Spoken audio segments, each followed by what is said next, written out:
자, 지난주에 이어서 474쪽 첫째 문단 보도록 하겠습니다. 첫째 문단 여섯 번째 줄에 보면 이스라엘 중에 있는 율법은 특별 계시를 통하여 그 순수한 대로 회복될 것이며 은혜 언약에 종속되게 하였으니 서론적인 말씀에 따르면 그 언약을 하나님께서 그의 백성과 싸우셨던 것이요 백성의 전 생활을 다스려야 했던 율례와 규례의 구조물 안에 포함시켰던 것이다. 게다가 이스라엘 역사 속의 시편 기자들과 잠언 기자들과 선지자들에 의해서 여러 가지 방식으로 그것이 해석되고 구현되며 적용되었기 때문에 예수께서는 하나님과 이웃을 사랑하라는 두 계명이 온 율법과 선지자적 강령이라고 말씀하실 수 있었다. 자, 이 부분에서 바빙크가 지금 설명하는 그 가운데 중요한 의미가 있어요. 뭐냐면 하나님께서 자기의 언약을 이스라엘의 그 공동체, 사회, 국가 그 속에다가 친히 새겨 넣으시고 한마디로 살에 붙어 있게 하셨다, 이런 말인 거예요. 살에. 무슨 말이냐면 하나님의 언약이 이스라엘이라고 하는 민족의 종교, 공동체, 문화, 사회, 거기에 직접적으로 의미와 가치를 갖고 함께 달라붙어 있도록 그렇게 하셨다, 이 말인 거예요. 그래서 율법은 특별 계시를 통해 순수한 대로 회복될 것이고 은혜 언약에 종속되게 하였다. 율법 한마디로 하나님께서 율법을 통해서 그 이스라엘의 역사 속에서 그 계시의 기능과 역할을 할 수 있도록 하셨고, 그래서 그것이 이제 은혜 언약으로 종속되게 했다는 얘기인 거고, 그래서 그 언약을 통해서 하나님께서 이스라엘 백성과 관계를 맺으시는 거예요.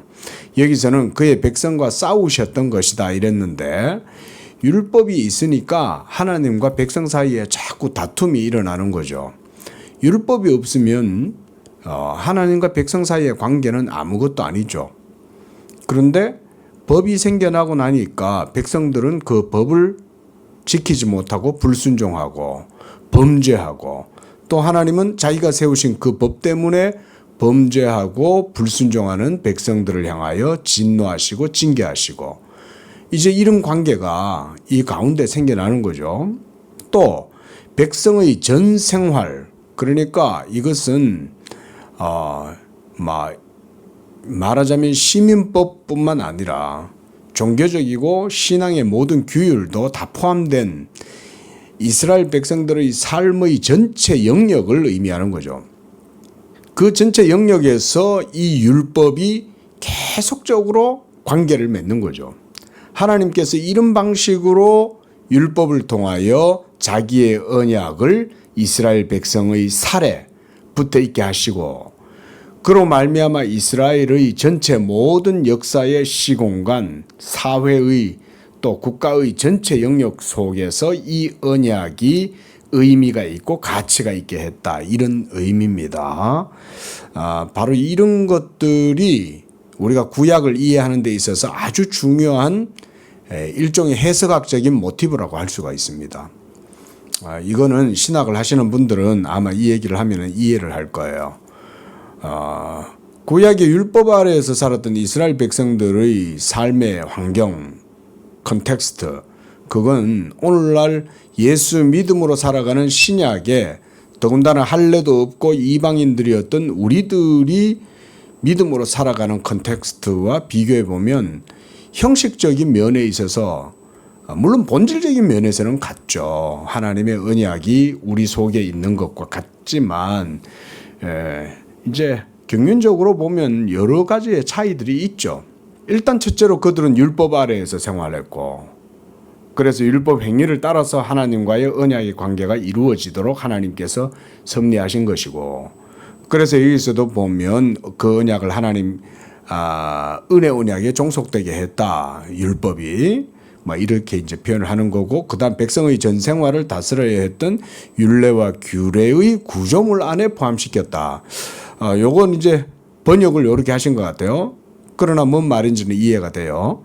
그래서 백성의 전 생활을 다스려야 했던 그 율법의 규범 안에서 이제 율례, 규례의 구조물 안에 포함시켰다. 한마디로 백성들의 전 삶의 전 영역에 이 율법이 언약의 형식적인 구조로 딱 자리를 잡고 있었다 이 말이에요. 그러니까 결국은 율법 아래에서 이스라엘의 전 모든 역사의 과정과 상황들이 그 속에서 이루어지게 되는 거죠. 그게 하나님의 구약의 경륜이에요. 하나님이 그런 방식으로 자기의 언약을 이스라엘 가운데 심어 두시는 거예요. 언제까지? 때가 차서 아들이 오실 때까지.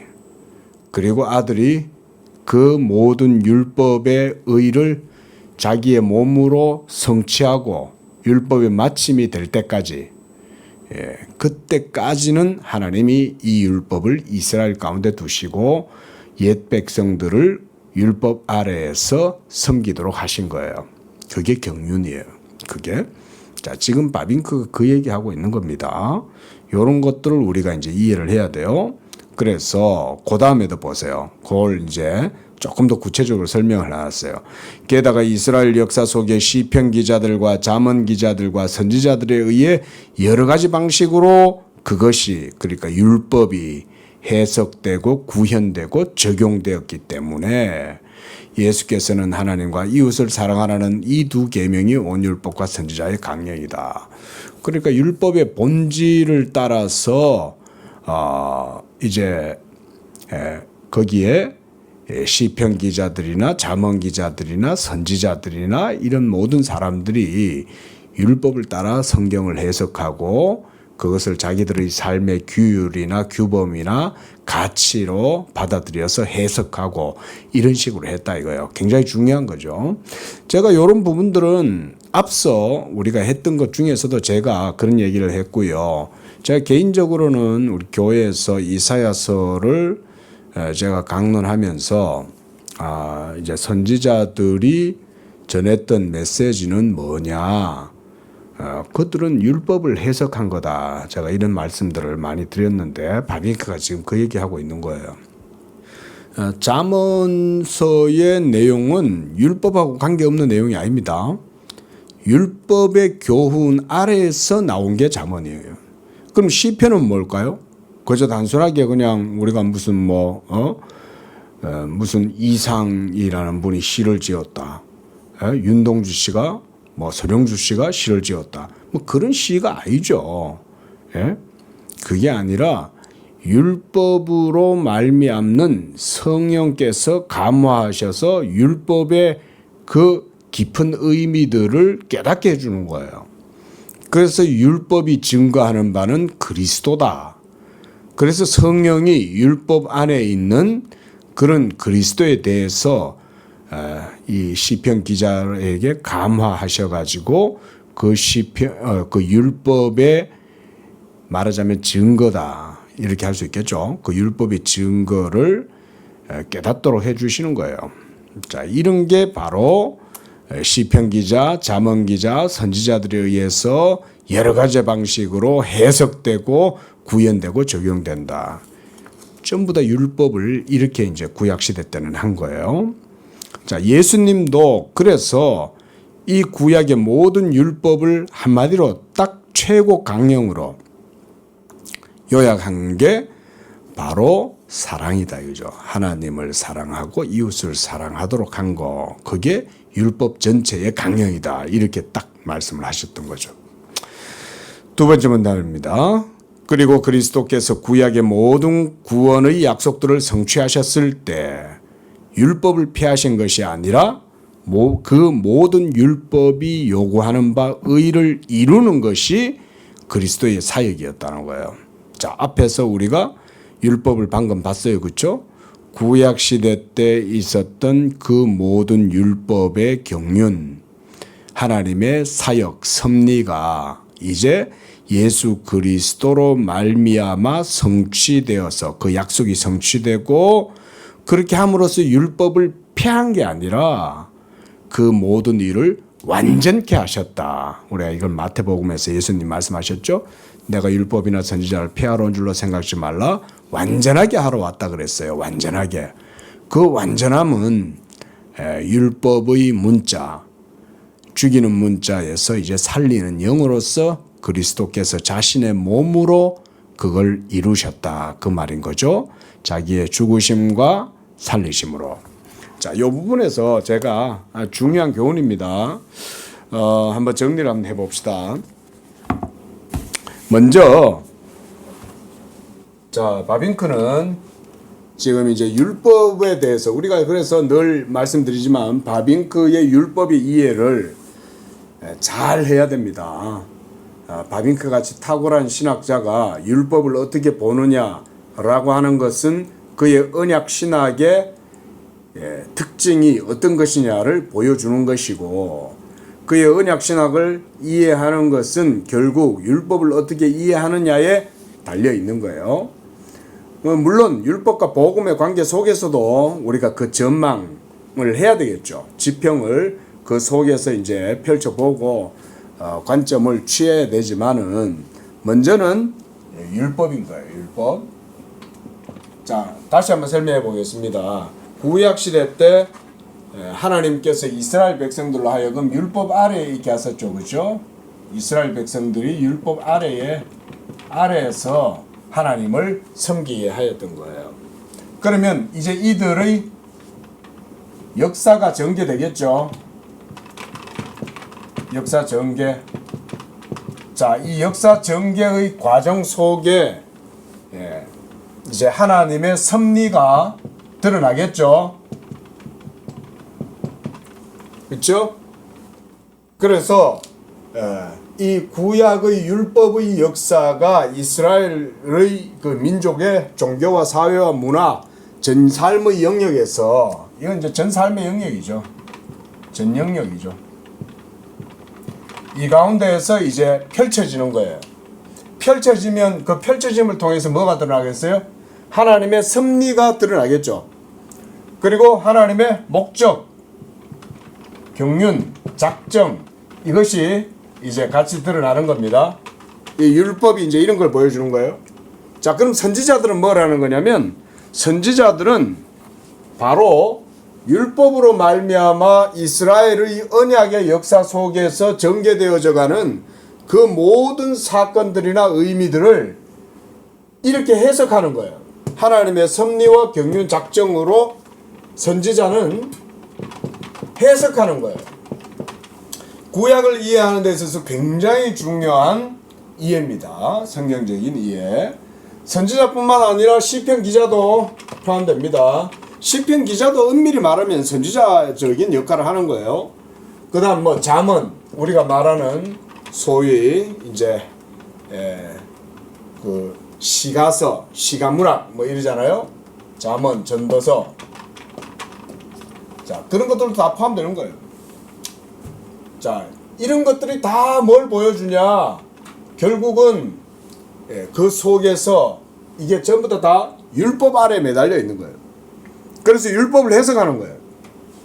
근데 해석을 할 때는 그 해석은 단순한 단일하거나 단층적인 단순한 그런 해석이 아닙니다. 제가 전영역이라 그랬죠. 이 전영역이라는 것은 이스라엘의 전체 삶의 역사가 다 포함되어져 있어요. 그래서 구약을 해석하는 게 쉽지가 않은 거예요. 왜냐하면 전 영역이 다 포함되기 때문에. 그래서 율법은 종교법이기도 하지만 또한 시민법이기도 하고, 그래서 종교법이고 시민법이란 말은 이스라엘에게 있어서 전 삶의 영역에 적용되지 않는 부분은 없다는 거죠. 모두가 다 포함되는 거죠. 자, 예를 들어서 우리가 시편에서 아론의 수염에서 흘러내리는 기름이 아론의 모든 옷을 적셨다. 그 머리는 헤르몬 헤르몬에서 헐몬산의 이슬과 같고 뭐 이런 표현들 있잖아요. 그 전부 다 무슨 표현이냐면 그런 게 전부 다 언약이에요. 언약. 언약의 구약적 전망을 그런 식으로 시편 기자들이 노래하는 거예요. 그들은 뭘 보고 있냐면 율법 속에 있는 하나님의 언약의 빛을 보고 있는 거예요. 지금 저는 바빙크가 이런 얘기하고 있다고 말씀드리는 거예요. 이거를. 그리고 우리도 저는 이렇게 성경을 해석하는 것이 가장 바르다라고 생각을 하고 해석학적인 이런 교훈들을 우리도 신학적으로도 이제 받아들일 필요가 있습니다. 구약을 이렇게 해석해야 구약이 이해가 돼요. 아니면 구약의 모든 삶의 의미, 가치, 율법의 이것에 대해서 우리가 바르게 해석할 수가 없어요. 성경은 성경대로 해석해야 되잖아요. 바로 이렇게 이해를 하는 거죠. 지금 바빙크가 이 첫째 문단에서 그 얘기하고 있고, 그러면 이제 이것이 구약이었다면 이제는 신약에서는 이제 복음이죠. 그렇죠? 자, 복음의 실체는 예수 그리스도가 바로 복음 그 자체시죠. 구약은 그랬다 하시면 바빙크에서 이제 은혜 언약이다 그랬잖아요. 율법은 은혜 언약입니다. 자, 이 은혜 언약으로 율법이 하나님의 섭리와 경륜을 구약 시대 때는 이루어갔지만 이제 신약의 시대 때는 동일한 은혜 언약이라도 이제는 복음의 방식으로 이루어지죠. 이 복음은 바로 예수 그리스도가 이루시는 거죠. 예수의 인격과 사역이죠. 한마디로 그리스도의 몸으로 완전한 순종을 이루시고 십자가에서 죽으심으로써 바로 하나님의 모든 의를 이루실 때 율법의 의를 예수 그리스도께서 자기의 몸으로써 완전하게 성취하시는 거죠. 이렇게 함으로써 이제 율법의 마침이 되신 거예요. 그래서 하나님의 모든 공의, 율법의 의가 그리스도의 속죄 사역 이걸 통해서 완전히 만족이 되고 이를 통하여 그리스도가 이제 율법의 마침이 되셨을 뿐 아니라 구약의 모든 언약을 완전히 성취하신 거죠. 그래서 이제 그리스도 자신을 하나님께서 믿는 자들에게 생명과 의로 이제는 주시는데 성령으로 그것을 누리도록 하시는 거죠. 그래서 우리가 그리스도를 먹고 마시는 거예요. 예수님께서 누구든지 내 살을 먹고 내 피를 마시지 않으면 나 상관이 없다 그랬을 때 바로 예수님이 하시는 말씀은 이런 복음적 의미를 설명하시는 거예요. 나를 먹어라. 누구든지 내게로 와서 나와 더불어 먹고 마신다. 이런 표현들이 전부 다 복음적인 표현이에요. 그런데 구약시대 때는 아직은 그리스도께서 이런 율법의 완전한 의를 성취하시지 않은 상황이었으니까 모형적으로 이런 일들을 다 겪은 거예요. 그래서 구약에 나타나는 섭리와 경륜도 다 그 지향점은 전부 다 복음이에요. 복음은 이렇게 레퍼런스, 지시하고 있는 거예요. 이렇게. 이게 율법은 결국은 복음을 가리키는 거예요. 율법 그 자체는 실체가 아니죠. 율법 그 자체는 하나님께서 이스라엘 백성들에게 주신 법이라 할지라도 그 법 자체는 죽이는 문자가 될 수밖에 없지만 율법이 연약하여 할 수 없는 것을 복음은 하죠.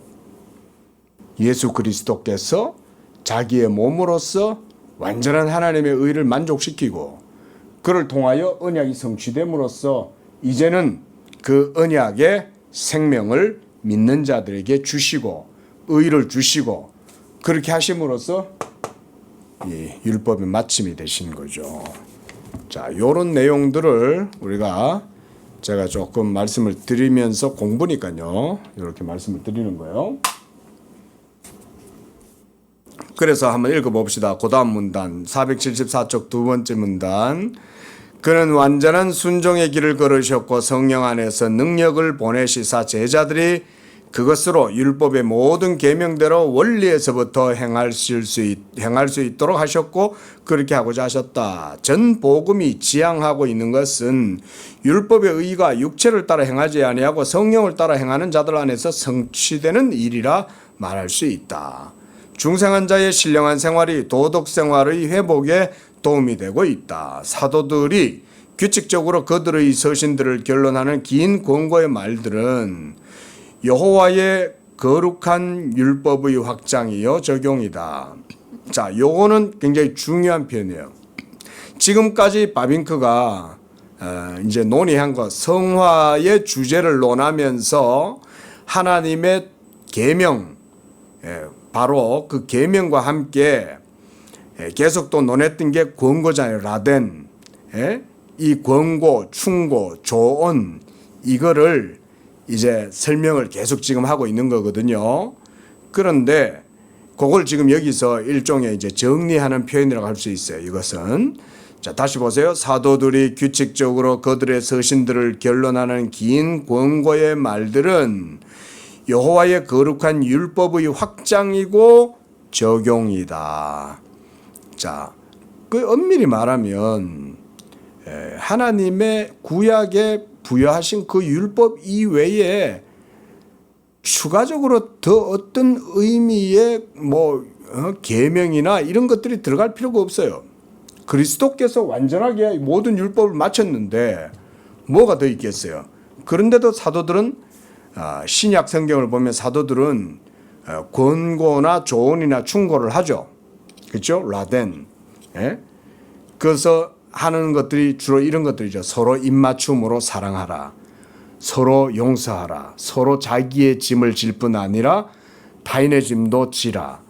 그리스도와 함께 고난받기를 즐거워하라. 항상 기뻐하라. 감사하라. 이런 것들이 모두가 다 뭐냐면 권고예요. 이런 것들이 권고라고요. 근데 로마 교회는 이런 권고들의 사항들을 이 개신교에서 보는 해석과 좀 다르게 봐요. 그건 자기들이 해야 된다고 생각하는 거예요. 그리고 그걸 자기들이 함으로써 어떤 의를 추가적으로 뭔가 더 보태고 행하는 것이다. 이렇게 생각한 거예요. 그러니까 그런 권고들을 행함으로써 자기들의 공로를 일정 또 쌓아 올린다. 이렇게 생각을 하는 거죠. 근데 사도들은 그런 의도를 가지고 권고, 조언, 충고, 라덴 한 게 아니다. 이 말인 거예요. 그거를. 이해되시죠? 자, 그런 의미에서 지금 우리가 이 라덴, 조언, 권고, 충고 이걸 이렇게 봐야 된다. 성경에서 사도들도 예수님도 세 계명을 너희에게 주노니 서로 사랑하라 이러시잖아요. 그러면 또 새로운 하나의 율법을 주신 건가요? 그게? 그런 게 아니잖아요. 그리스도 자신이 이미 완전히 율법을 완전히 자기의 몸으로서 다 만족시키고 단번에 영원히 이루셨잖아요. 근데 거기에 우리가 뭘 더할 게 뭐가 있어요? 더할 게 없죠. 그런 의미에서 신약의 사도들이 여기에서처럼 이제 권고의 말들을 하는 거, 끝으로 사랑하는 형제들아 너희가 주 안에서 행하고 서로 모이기를 열심히 하고 기도에 힘쓰고 서로 돌아보아 자기만을 위하지 말고 다른 사람을 위하라. 이런 것들은 모두가 다 새로운 율법을 지시하는 게 아니죠. 그게 아니라 한마디로 여기서 얘기처럼 딱 이렇게 이해하면 돼요. 그 율법, 여호와의 거룩한 율법의 확장과 적용, 어떤 원리로? 복음적 원리로, 성령으로, 믿음으로 확장하고 적용하는 것, 그런 의미죠. 어떻게 보면 이런 거는 컨텍스추얼한 그런 표현이라고도 볼 수 있어요. 자, 우리 시대에서 또한 제가 지난주에도 이제 그 말씀 드렸잖아요.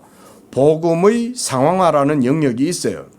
복음 그 자체는 객관적이고 항구적이고 불변해요. 영속적이고 객관적이에요. 보편적이고 우주적 법이에요. 이제는 복음이 바로 그 율법의 모든 연약함을 이기고 복음 그 자체가 생명의 역동성을 갖고 지금 성도들의 살에 붙어 있는 거예요. 살에. 붙어 있는 거예요. 여러분 속에 이 복음의 능력이 역사하고 있다고요. 그러면 그 복음의 능력이 역사하는 대로 각 시대마다 각 성도들은 삶을 살 거 아니에요? 예? 19세기에는 19세기 성도들이 삶을 살았고 20세기는 20세기의 성도들이 삶을 살았고 21세기인 오늘날에는 또 21세기 성도들의 삶이 컨텍스처럴한 그런 삶을 또 살아가는 거예요. 하지만 본질은 바뀌지 않죠. 예? 율법의 가치는 복음을 통해서 더 완전하게 우리가 승화되었다 이렇게도 볼 수 있는 거죠. 예? 또 승화된 복음은 율법을 벗어나는 게 아니라 도리어 그 완전한 율법이 성령을 통해서 성도들의 삶 속에서 내면화되고 체현되고 그렇게 해서 그것이 성도들의 인격과 삶의 전 영역에 신약에서도 마찬가지인 거예요. 삶의 전 영역인 거예요. 예? 우리가 아브라함 카이퍼나 이런 분들은 보면 예? 기독교가 삶의 전 영역에서 이루어지는 것이다라고 이렇게 이해를 하잖아요. 그런 게 복음의 역동적인 상황화를 그런 식으로 표현을 하는 거죠. 복음 신약의 성도들도 삶의 전 영역에 이런 과정들이 있습니다. 예. 계시는 완전하게 충만하게 이제 그리스도에게서 인격에서 계시의 절정과 충만함이 다 드러났지만 이제 성도들을 통해서 그 충만함이 드러나는 과정도 남아 있죠. 예. 여기에 막 뜨거운 열이 있어요. 그럼 이게 벌겋게 달아오르면 그 자체로 충만하죠. 그러면 이 충만함이 빛이 드러나겠죠. 그리고 많은 사람들에게 그 빛의 온기를 또 드러내겠죠. 말하자면 그런 의미로 역사의 전개 과정 속에 신약의 성도들도 여전히 이런 일들을 이루고 살아가는 거예요. 물론 율법의 시대에서의 이런 내용과는 좀 다르죠. 하지만 동일한 하나님의 말씀의 역사가 그리스도의 복음의 완성과 성취를 통해서 신약의 성령으로 행하는 성도들의 삶의 전 영역 속에도 동일하게 이루어지는 겁니다. 이런 게. 그러나 구약의 시대와는 다른 복음의 시대, 또 기독교 초기와는 다른, 중세와는 다른 20세기 초엽과는 다른 오늘날 현대적인 그런 의미에서의 또 상황화가 있는 거예요. 그게. 이런 점들은 우리가 뭐 너무 논외라서 지금 그것까지는 나아갈 수는 없지만 어쨌든 이런 것들이 있다는 것을 성도 여러분들도 아시고 이런 글들을 접하셔야 되는 거예요. 그래서 여기서도 바빙크도 그 얘기 하잖아요. 전 복음이 지향하고 있는 것은 율법의 의가 육체를 따라 행하지 아니하고 성령을 쫓아서 행하는 사람들에 의해서 성취되도록 했다는 거예요. 이런 게 이제 다 성취가 되는 거예요. 구약 시대 때도 이렇게 역사하셨던 것처럼 복음의 시대인 오늘날은 더더욱 충만하고 탁월한 방식으로 하나님이 자기의 말씀을 계시의 점진적 역사의 과정 속에서 프로그레시브하게 발전되어져 가는 그런 일들이 이루어진다 이거예요. 자, 그 의도가 신자들로 하여금 그들의 모든 관계들과 환경들 안에서 여기서도 바빙크가 환경 이런 거 얘기하잖아요. 예? 컨텍스트를 얘기한다고요. 상황을. 그래서 하나님의 뜻과 그의 이름을 따라 영광을 따라 살도록 함에 있다. 왜냐하면 이제는 그의 하나님의 영이 그의 계명이 하나님의 영의 역사를 통해서 그들의 살에 이제 마음의 법에 새겨져 있는 거죠. 그래서 복음의 시대에 성도들이 살아가는 이 계명의 삶이 구약 시대보다 훨씬 탁월하고 충만하고 복된 상태인 거예요. 우리는 성령을 받고 살아가잖아요. 자, 어떻습니까? 이 바빙크가 복음에 대해서 이렇게 분명하게 이해를 하고 있으니까 이런 신학이 가능한 거예요. 복음을 모르면 여러분 아무리 인문학적인 소양이 아무리 있어도 복음 모르면 필요 없어요. 인문학적 소양을 가진다는 것은 성경을 이해하고 복음의 진리를 더 깊이 있고 체계적으로 이해하는 데 있어서 툴이에요. 툴. 그런 의미에서 중요해요. 하지만 인문학 그 자체가 성경의 진리성을 더 밝히 드러내 보여주지는 않습니다. 성령이 그 일을 하시는 것이지 성령은 진리시기 때문에. 그런데 우리가 그 성령의 진리를 깊이 있고 체계적으로 이해하는 데 있어서 그런 인문학적인 소양을 갈가 닦고 역사도 배우고 철학도 배우고 언어도 원어도 배우고 이렇게 하는 과정 속에 성경에 있는 그 속에 담겨져 있는 깊은 진리를 더 깊이 있게 배우는 툴로서는 필요해요. 툴로서는. 근데 툴만 갖고 막 이렇게 하는 건 그거는 안 되죠. 잘 생각을 하셔야 돼요. 가령 예를 들어서 찌빙글리를 한번 봅시다. 마틴 루터와 달리 찌빙글리하고 루터하고 나이 차이가 거의 동갑인가 별로 얼마 차이 안 나요. 나이가. 근데 동시대 인물인데 루터와 찌빙글리의 영적인 어떤 전환, 회심 이런 게 아주 판이하게 다릅니다. 루터는 율법과 치열하게 싸우다가 로마서 1장 17절을 읽고 변화가 되어서 오직 은혜, 오직 믿음 이걸 아주 너무 강조하고 아주 중요하죠. 중요한데 그렇게 했지만 찌빙글리는 차원이 틀려요. 찌빙글리의 핵심을 보면 찌빙글리는 우리가 다 잘 아는 인문주의자 에라스무스의 영향을 초기에는 아주 크게 받았어요. 그렇게 해서 에라스무스의 한마디로 펜이에요. 펜. 에라스무스를 따라가고 그래서 에라스무스가 지향했던 종교개혁이라든가 이런 것들을 인문주의적인 에라스무스적인 종교개혁을 생각했어요. 그러던 그가 전환을 맞아요. 갑자기. 한마디로 우리가 중세의 흑사병이라든가 이런 것들이 있었죠.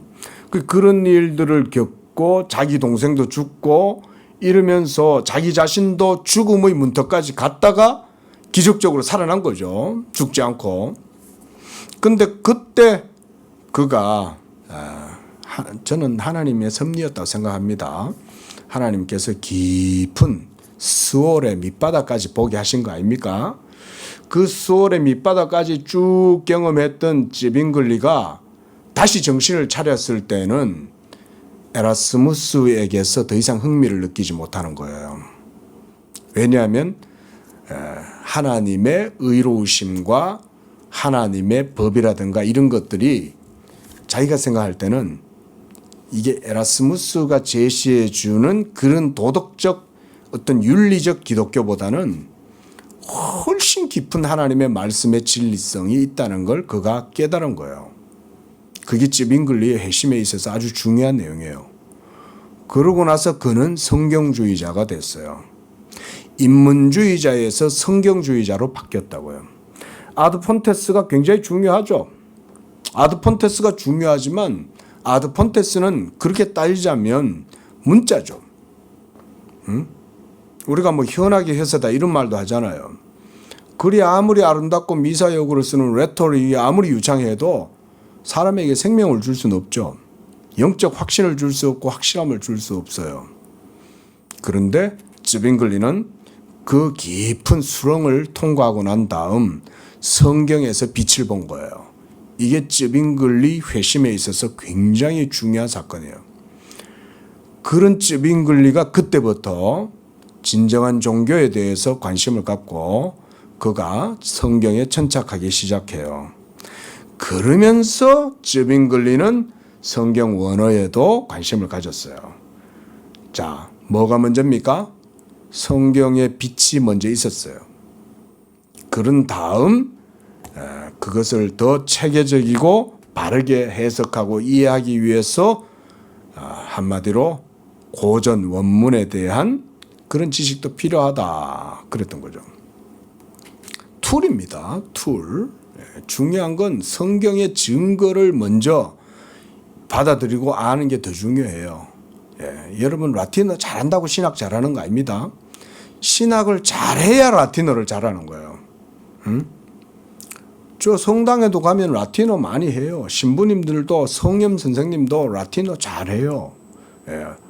수사들이나 또 수녀들도 라틴어 다 배우고 잘합니다. 근데 왜 그들은 복음을 모를까요? 그 차이예요. 여러분도 이걸 들으시는 분들도 꼭 그걸 기억하십시오. 자, 그러니까 이 복음의 진리를 바르게 알고 그 가운데서 이제 이런 인식의 지평을 가지는 게 중요한 거예요. 복음을 모르면 그러니까 결국은 율법에 매여 있을 수밖에 없고 종교적인 척하면 에라스무스적으로 되는 거고 뭐 이런 거예요.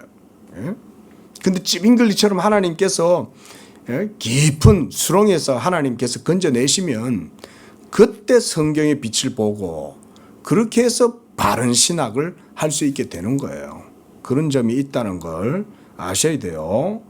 자, 그래서 지금 바빙크가 참 저는 이 문단, 방금 우리가 읽었던 이 문단이 참 마음에 너무 좋아요. 이 표현이. 바빙크의 성경 해석의 탁월함이 이런 데 보이는 거예요. 보세요.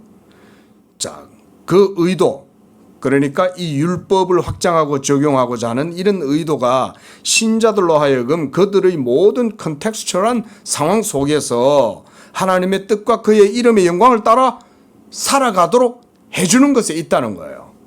그게 율법 아래에서 살아가던 구약 성도들보다 훨씬 탁월하고 비교할 수 없는 빛 가운데에서 그 일이 이루어지는 거죠. 이걸 인식해라는 거예요. 이런 거를. 이 차이를 알아야 된다 이거예요. 그리고 복음 안에서 성령의 역사하심을 따라서 성도들의 모든 삶의 전 영역 속에서 바로 이런 의미와 가치가 실현되는 거죠. 자, 설명이 좀 길어져서 내용 진도가 안 나갔지만 저는 이 부분을 중요하게 여깁니다. 자, 그렇게 이해할 때 십계명은 자, 구약의 율법이죠. 그 율법은 기독교 윤리와 우리의 생을 위한 뛰어난 규범의 짧은 요약이 된다. 결국은 문자에 기록되어져 있는 증서에 적혀져 있는 구약 성경에 기록되어져 있는 율법의 계명이 예수 그리스도를 믿는 그 성도 안에서 성령을 통하여 생명의 역동적 원리로 이제 우리 속에 작용하고 있는 거죠. 그런 의미에서 이제 생을 위한 뛰어난 규범의 짧은 요약이다. 이렇게 이제 바빙크는 표현을 하는 거예요. 이런 말이 이해가 되셔야 됩니다. 이게. 자, 아직도 우리와 연관된 다른 많은 법들이 있다. 하나님은 또한 우리의 사고와 미학적인 이런 것에 대한 우리의 쾌감, 다른 사람들과 우리의 교제, 자연의 재료를 다루는 우리의 연구를 위해서 법을 주셨다. 자, 참 이런 거는 정말 바빙크 이 짧은 문자이지만 여러분 이 속에는 우리 개혁신학의 탁월한 전망이 여기에 있어요. 네? 이런 게 이제 소위 우리가 아는 신칼빈주의의 기본적인 내용들이죠. 성령이 여러분 안에 역사하고 하나님의 이제는 문자의 율법이 아니라 여러분의 마음의 비석에 새겨진 그 하나님의 계명의 법이 성령으로 말미암아 여러분들을 충동하고 동기를 제공하고 자극하고 고무시킬 때 여러분들은 어떤 상태가 되겠어요? 탁월한 상태가 되는 거예요. 탁월한 상태가. 저는 우리 한국교회 성도들이 특히 젊은 지성인들이 이 그리스도 복음을 알을 통해서 이런 윤리적이고 도덕적 탁월성이 여러분들의 모든 삶의 전 영역에 영향을 미치길 바라요. 저는 그렇게 기도하고 있어요. 그건 오로지 복음의 영광만이 그 일을 할 수 있어요. 여기를 벗어나지 못하면 그런 탁월한 삶을 살 수 없어요.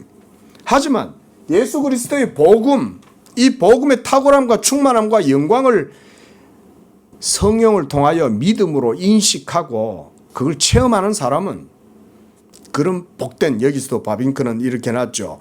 우리의 사고, 생각인 거죠. 그 다음 미적 감각에 대한 미학적인 거잖아요. 미학이란 말은 가치를 의미합니다. 가치. 사람이 아름답게 느끼는 거잖아요. 다비드상 있죠. 다비드상에서 사과를 들고 이렇게 먹고 있고 뭐 이래요. 그 근육질의 남자를 그건 육적 가치예요. 근데 성령의 사람은 그런 것에 육적 가치를 느끼지 않죠. 우리 안에 계시는 성령으로 말미암아 영적인 것에 대한 미적 가치를 갖고 있는 거예요. 그러면 얼마나 뛰어나겠어요. 음악에서도 나타날 것이고 문학에서도 나타날 것이고 예술에서도 나타날 것이며 또 여러분의 전 삶의 영역에서 임하고 종사하고 있는 모든 직업에서 프로페셔널한 여러분들의 모든 삶의 생업 속에도 그런 탁월함이 나타나요. 얼마나 뛰어난 영광이 나타나겠어요. 이런 걸 부흥이라고 하는 거예요. 부흥은 이런 게 부흥이에요. 무슨 막 어디 모여가지고 막 울며 불며 노래 부르고 자빠지고 뒹굴고 막 이러면서 환희에 젖어가지고 막 감정으로 막 푹 젖어 있는 거, 이런 게 부흥이 아니에요. 제발 이걸 여러분들이 좀 깨달으세요. 정말 개혁주의 신앙은 참된 부흥에 대한 인식이 지평이 있어요. 없는 게 아니에요. 진정한 부흥이 뭔지 알아요. 개혁주의는. 이런 거 지금 바비커 여기서 얘기한 거 이런 거 아닙니까? 미에 대한 우리의 쾌감, 쾌감이다 이렇게 이제 했지만, 쾌감을 느낀다는 말은 그 가치 있게 여긴다는 말이잖아요. 영적인 육적인 것이 아니라 막 식스팩 하고 막 이렇게 성형해가지고 이쁘게 하고 이런 게 미적 즐거움이 아니죠. 가치가 아니죠. 영적인 것을 가치 있게 인식하는 거예요. 쾌감이잖아요. 감정적으로 느끼는 거 아닙니까? 의식하는 거잖아요. 그리고 다른 사람들과 우리의 교제, 사람의 관계죠.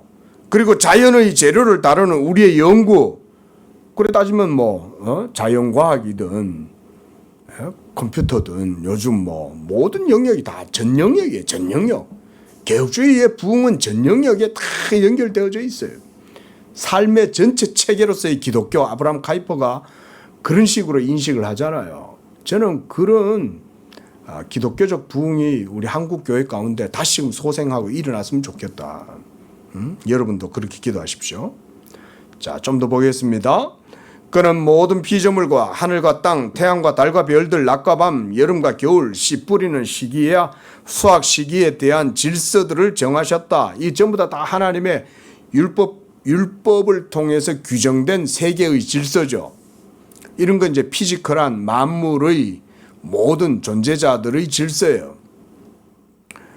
그러나 도덕법은 이런 모든 질서보다 뛰어나고 초월하고 있다. 왜냐하면 영적이니까요. 피지컬한 상태도 하나님의 창조의 법칙으로 주어지지만 우리에게 있어서 더 중요한 건 고상한 정신적인 이런 부분들 아닙니까? 근데 그것은 무슨 고대의 플라토니즘이 아니고 이데아니즘이 아니죠. 그런 식이 아니라 예수 그리스도의 복음을 통한 그 믿음으로 성령의 역사를 통해서 새로운 인식의 지평을 가지게 되고 새로운 미적 가치를 인식하게 되고 그 속에서 충동되고 고무되고 자극을 받아서 성도들이 하나님을 사랑하고 이웃을 사랑하는 가운데에 행하는 모든 도덕적 삶인 거죠. 윤리적 삶인 거죠. 그것은 삶의 전 영역에 영향을 미치는 거예요. 그래서 왜냐하면 이런 모든 것들과 다르게 그것이 향해 있는 방향은 인간의 의지, 오히려 의지하는 존재로서 인간 자신을 향하고 따라서 그의 존재 가장 깊은 곳, 그의 인격의 핵심을 향하고 있기 때문이다. 제가 방금 말씀드린 것들이 이런 표현인 거예요. 바빙크가 지금 여기서 얘기하고 있는 건 저는 그거라고 봐요.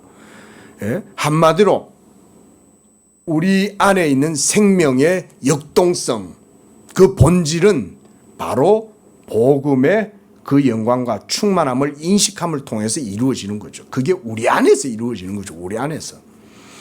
예? 우리 안에서. 사실은 철학에서도 성인들이 추구했던 비전이 이런 겁니다. 솔직히.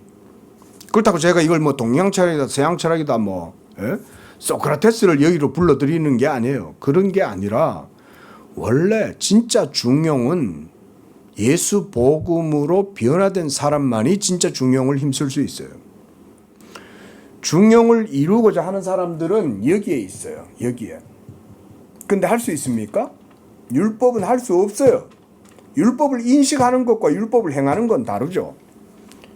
예? 율법은 인식할 수는 있어요. 누구나 다.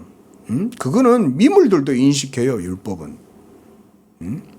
근데 인식해도 그것을 행하는 것은 오로지 복음으로 충만케 된 성령의 사람, 믿음의 사람만이 그것을 행할 수 있어요. 네. 철학에서 아무리 훌륭한 가치를 제시한다 해도 다 율법이에요. 여러분, 율법은요, 제가 지난주에도 표현했지만 보편적인 법칙이에요. 우주적 법칙이에요. 그러니까 철학자들이 철학을 하면 모두 다 율법을 인식하는 것 속에서 철학을 하는 거예요. 예?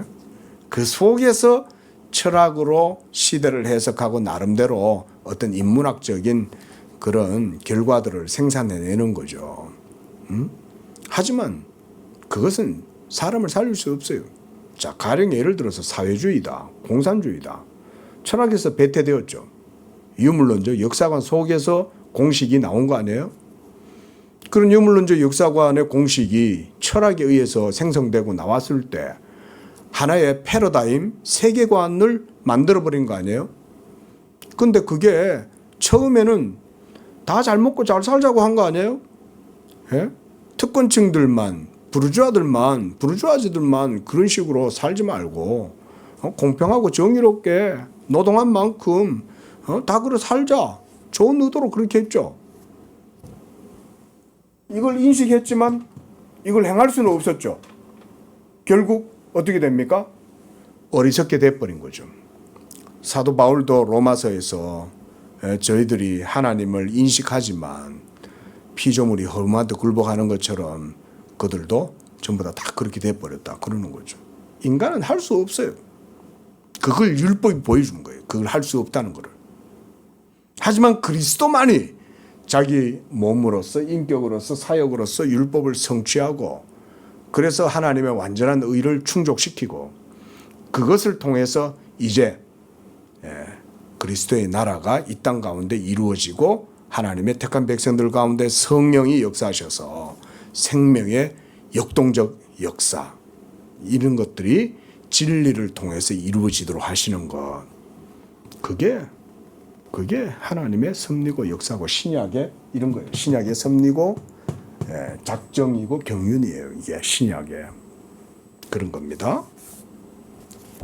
자, 475쪽입니다. 그래서 그것은 그러니까 복음으로 행하는 사람 이거요. 그것은 말과 행에서만 아니라 그의 사상과 욕망에 있어서 그 특성과 본성에 있어서 그런 규칙에 완전히 응할 것을 요구한다.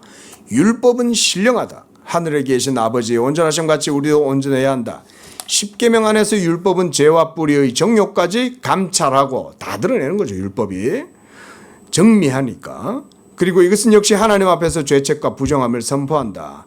더구나 그 율법은 인간이 하나님과 다른 동료와 그 자신과 자연 전체와 처해 있는 모든 관계들을 포섭하고 있다. 여기서 율법의 보편성을 보여주죠. 바빙크가. 그렇죠? 율법은 우주적 법칙이에요. 그래서 인간이 하나님과 가지는 신과 맺는 관계, 그 다음 다른 사람과의 관계, 동료, 그 다음 그 자신과의 관계, 그 다음 자연 전체와 처해 있는 모든 관계들을 율법은 포섭하고 있다는 게 이런 게 율법의 보편적인 법칙이죠. 보편성이죠.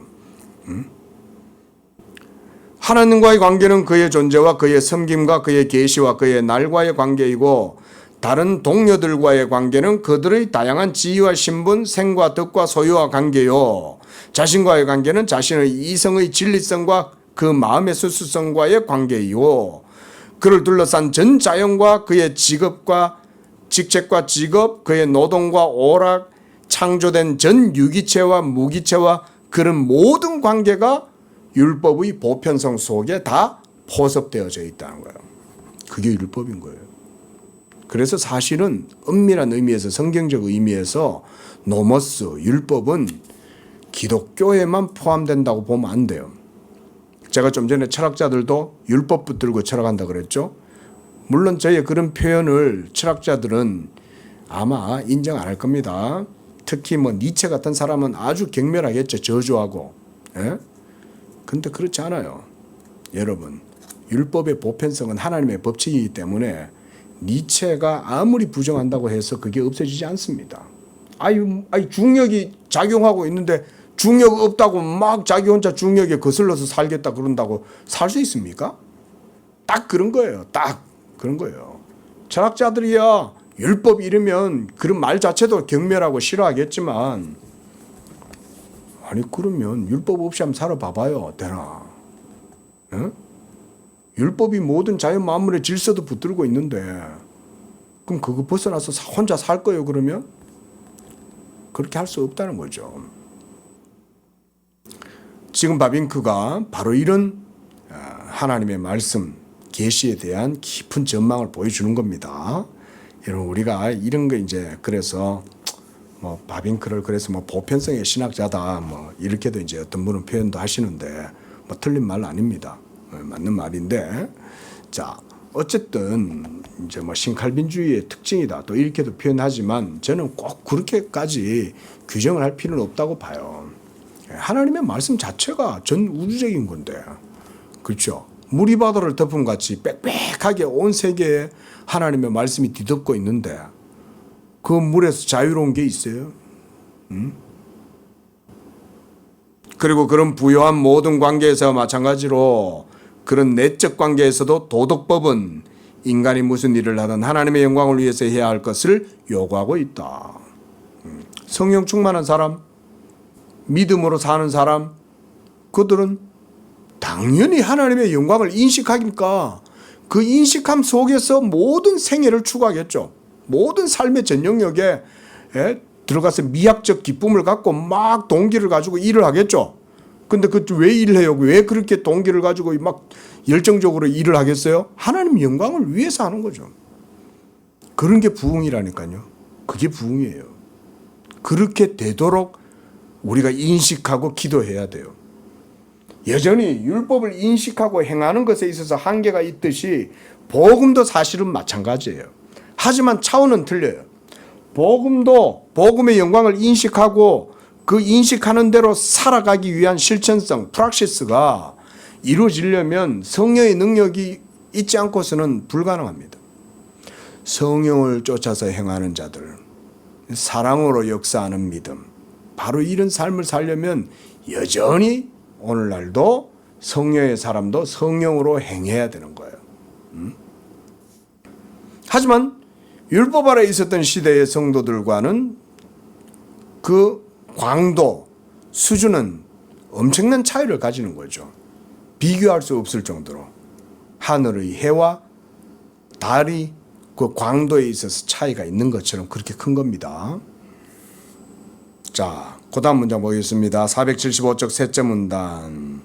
우리가 율법의 그런 깊고 영적인 의미를 이해할 때, 자, 이게 지금 오늘 우리가 했던 내용들의 한마디로 요 내용이에요.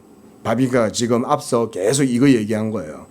율법의 깊고 영적 의미, 그것은 우리 삶의 전 영역에 다 직접적으로 오밀조밀하게 다 연결되어져 있어요. 여러분들이 율법을 이렇게 인식을 하셨으면 좋겠습니다. 우리는 처음 좌절되고 그 일을 성취하는 데 절망을 느낀다. 느끼죠. 율법을 인식하지만 그것을 행하고자 해보이 안 되거든요. 안 되면 어떻게 되겠어요? 아, 난 할 수 없나 보다. 이런 식으로 생각하는 거죠. 근데 그렇게 하면 안 돼요. 그건 예수 믿음과는 틀려요. 예수 믿음은 할 수 있다. 내게 능력 주시는 자 안에서 내가 모든 것을 할 수 있고 성령을 힘입어 행하는 자들로 하여금 율법의 요구가 이루어지게 하는 게 복음이에요. 여러분, 우리는 이 복음을 믿어야 돼요. 이 예수 믿음으로 믿고 나아가면 거기서부터 여러분들의 삶의 모든 시공간 영역 속에, 모든 역사적 삶의 과정 속에 부흥이 일어나는 거예요. 우리가 율법이 우리에게 요구하는 의 외에 다른 의에 대해서 알지 못하였다면 우리가 그것을 성취하기엔 모연할 것이고 그럴 의욕도 갖지 못할 것이다. 그래서 우리는 항상 율법이 갖는 영적 내용을 벗기고 그것을 형식화하고 우리의 타락한 조건에 맞추게 하고 우리 스스로 등막 높은 시민 생활로서 그런 엄격한 요구에 만족을 줄 수 없다고 믿도록 했다. 그렇죠? 할 수 없어. 율법의 가치는 너무 높아서 우리가 행위로 그걸 할 수 없는 거야. 실제로 할 수 없으니까 할 수 없다고 하는 거죠. 근데 여러분, 믿음이 뭐예요? 하나님의 말씀을 믿는 거 아닙니까? 살아계신 하나님의 말씀을 믿는다면 할 수 있으면 더 믿어야죠. 그게 믿음 아니겠어요? 믿음의 능력이 그런 데서 나오는 거지. 그래서 기도하는 거예요. 그래서 그렇게 기도를 하면 행할 수 있는 힘을 하나님이 주십니다. 그게 복음의 능력이에요. 복음의 능력은 살아있는 믿음의 역사로 나타나요. 믿음이 죽어 있는데 행할 수 있겠어요? 근데 살아있는 믿음이라면 그 복음의 능력이, 경건의 능력이 나타나게 되는 거죠. 그래서 우리는 항상 율법이 갖는 영적인 내용을 벗기고 넘어갑니다. 자연인은 영적인 의미, 즉 율법의 완전성에 대해 불쾌하게 생각한다. 이 자연인이에요. 자연인, 거듭나지 못한 사람. 그는 내적으로 율법이 요구하는 절대적 의와 거룩에 대해 노한다. 자, 율법의 거룩과 그 완전성을 인식해요. 인식하는데 행할 수 없으니까 미워하는 거죠. 내가 할 수 없는 걸 보여주니까. 그러면 나는 그동안 내가 할 수 있고, 내가 도덕적으로 의롭고 선하고 사랑도 있고, 나는 양심적이고, 내 나름대로는 윤리적이고 도덕적으로 내 나름대로는 아주 스스로 이렇게 프라이드를 가지고 살았는데, 알고 보니까 율법이 내가 완전 엉망이라는 걸 보여주는 거죠. 자, 그러나 우리가 하나님이 그리스도 안에서 주셨고 신앙을 통해서 우리의 소유로 삼는 의와 거룩을 알게 되었을 때, 자, 여기서 보세요. 신앙을 통해서 우리의 소유로 삼는 거예요. 그런 소유로 삼는 의와 거룩, 이게 바로 복음의 의입니다. 또 복음을 통해서 성도가 누리게 되는 성화예요. 거룩해 됨이에요. 이 거룩해 됨을 믿어야 됩니다. 하나님은 우리를 의롭다 하실 뿐만 아니라 거룩하게 해 나가신다. 또 맞지만 이미 거룩하게 되었다. 그래서 그리스도는 우리의 의가 되시고 거룩이 되시는 거예요. 자, 그래서 율법에 대한 우리의 태도와 그것에 대한 생각이 이제는 단번에 변한다. 이렇게 얘기를 하고 있는 거죠. 그때 자, 이렇게 이제 복음의 사람이죠. 그러니까 율법의 사람과 복음의 사람의 차이를 우리가 자꾸 듣고 공부하면서 인식해야 돼요. 그렇게 해야 예수 믿는 믿음을 그 속에서 더욱 견고하게 세워나갈 수 있습니다. 여러분, 그렇게 해서 우리는 바울과 같이 아직도 우리가 육체적으로는 죄 아래 팔려 있지만, 로마서 7장이죠. 율법을 그 고상한 위치에 내버려 두고 더 이상 그것을 낮추고자 하지 않겠다고 그것에 대해 탄식할 수 있다. 율법의 가치는, 율법의 이 기준선은 무너뜨리지 않는 거죠. 내가 못하는 거지 율법의 가치가 무너지는 건 아니잖아요. 그죠? 내가 율법의 의를 행하지 못한다고 해서 율법이 나쁜 겁니까? 그런 게 아니죠. 하지만 복음의 사람은 그걸 지켜낼 수 있어요. 내가 비록 약하고 연약해서 늘 넘어지고, 뭐 우리 찬송가에도 그런 얘기했지 않습니까? 내 주님 서신 발 앞에 나 꿇어 엎드려, 그런 노래도 있잖아요. 그럼 내가 연약함을 깨달을수록 하나님의 복음의 의가 더 분명하게 드러나겠지만, 그 앞에서 좌절하고 절망하고 도리어 그 율법의 하나님을 경멸하거나 미워하는 게 아니라 예수 그리스도를 더욱 굳게 붙들고 그리스도만이 나의 의가 된다고 고백하고 그리스도의 십자가만을 더욱더 굳게 붙들면서 믿음으로 나아가는 사람은 율법의 정죄와 판단 앞에서 부끄러워하지 않겠죠. 그렇죠? 왜냐하면 그 얘기는 뭐가 있기 때문에, 예수 믿음으로 말미암는 의가 그에게는 있기 때문에. 그리고 이 의를 가진 사람은 또한 거룩한 사람입니다. 그 사람 속에 성령이 계시기 때문에, 자, 이것도 우리가 믿어야 됩니다. 그것은 하나님의 법이기 때문에 그 거룩하고 의롭고 선한 그대로, 그 기준점 그대로 우리가 훼손하지 아니하고 찬양한다. 우리는 그것을 사랑해야 된다. 율법을 사랑해야 된다, 이 말인 거예요. 주의 계명과 주의 율례를 내가 사랑하나이다 라는 거죠. 왜냐하면 바로 그것은 그만큼 영적이기 때문이다. 율법은 우리가 알거니와 율법은 신령하나 우리는 죄의 법 아래 팔렸도다, 그러는 거죠. 우리는 육신의 연약함으로 죄 아래 매여서 팔렸지만 율법은 신령한 거예요. 하나님의 의의 표준을 보여주니까. 그래서 내적인 사랑에 따라 그 믿음으로 율법에 대해서 즐거워해야 된다. 하나님께 감사하되 그의 복음뿐만 아니라 그의 율법, 그의 거룩하고 의롭고 완전한 율법에 대해 감사해야 한다. 역시 그것은 우리에게 그의 은총에 계시고 선물이 되고 있다. 당신의 법을 내가 얼마나 사랑하는지 종일 나의 심중에 있나이다. 시편 기자의 이 시편을 인용을 했습니다. 바빙크가. 자, 이런 게 구약 시대 때 경건한 하나님의 성도들, 하나님을 경외한 성도들이 율법을 이렇게 대했다 이거예요. 그게 지금 바빙크가 정확하게 이렇게 보고 있는 거예요. 이렇게. 근데 이제 신약의 시대, 복음의 은혜 아래에 있는 우리 신약의 새 언약의 성도들은 예수 믿음으로써 구약에서 율법 아래에서 하나님을 경건하게 섬겼던 성도들보다 훨씬 뛰어나고 탁월하고 충만한 그런 영적 생명, 역동적인 원리가 이제는 여러분 속에서 이제 장착되어져 있는 거예요. 그래서 그 믿음으로 여러분이 의롭게 되었을 뿐만 아니라 이제 그 믿음으로 여러분은 거룩하게 된 거예요. 이걸 믿어야 돼요. 이걸 믿고 행하는 자는 행하는 일들마다 복음의 탁월함을 경험하게 될 것입니다.